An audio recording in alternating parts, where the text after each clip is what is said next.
दिल्ली में आज weekend curfew का दूसरा दिन है। वीकेंड कर्फ्यू का असर दिल्ली में देखने को मिल रहा है कि नहीं, इस हवाले से मजीद तफसीलात बता रहे हमारे नुमाइंदे सुशील पांडे।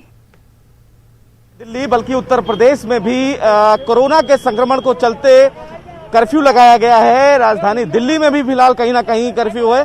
आप देखिए कि तमाम जो गाड़ियां आ रही हैं, चाहे वो नोएडा से दिल्ली में एंट्री कर रही हो या दिल्ली से नोएडा में एंट्री कर रही हो, सब गाड़ियों की सघन चेकिंग है। दिल्ली पुलिस के तमाम जो जवान हैं वो देखिए मौके पे खड़े हैं। तमाम जो गाड़ियां आ रही हैं उन तमाम गाड़ियों की चेकिंग की जा रही है। तमाम गाड़ियों के पासेस देखे जा रहे हैं कि क्या वो गाड़ियां एसेंशियल सर्विसेज में हैं या नहीं हैं, गाड़ी में कितने लोग हैं और अगर गाड़ी में लोग हैं तो क्या वो मास्क पहने हुए हैं या नहीं हैं।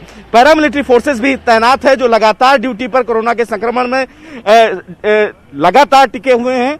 सबसे महत्वपूर्ण बात इस मामले में ये भी देखने वाली है कि तमाम जो गाड़ियां फिलहाल निकली जा रही हैं, देखिए इनके पास फिलहाल जो पर्याप्त जो कागजात हैं वो नहीं है, जिसकी वजह से इस गाड़ी को वापस भेजा जा रहा है।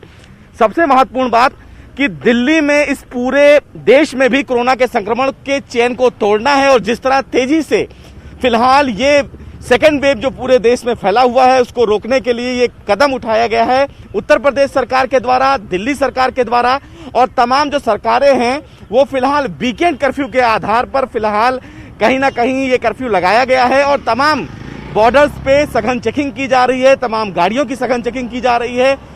बार बार सरकार ये कह रही है कि जिसकी जरूरत हो वही अपने घर से बाहर निकलें और इसीलिए वीकेंड कर्फ्यू की शुरुआत की गई है कि एक जो चैन है उसको तोड़ा जाए। लेकिन पैरामिलिट्री फोर्सेस और पुलिस ये तमाम जो जवान हैं वो रोड पर मौजूद हैं आपकी सुरक्षा के लिए, हमारी सुरक्षा के लिए, और इसीलिए बार बार ये अपील भी कर रहे हैं कि जो तय मानक हैं उनका पालन करें ताकि इस पूरे चयन को तोड़ा जा सके। कैमरामैन जगदीश गौतम के साथ सुशील पांडे, न्यूज़ 18 दिल्ली।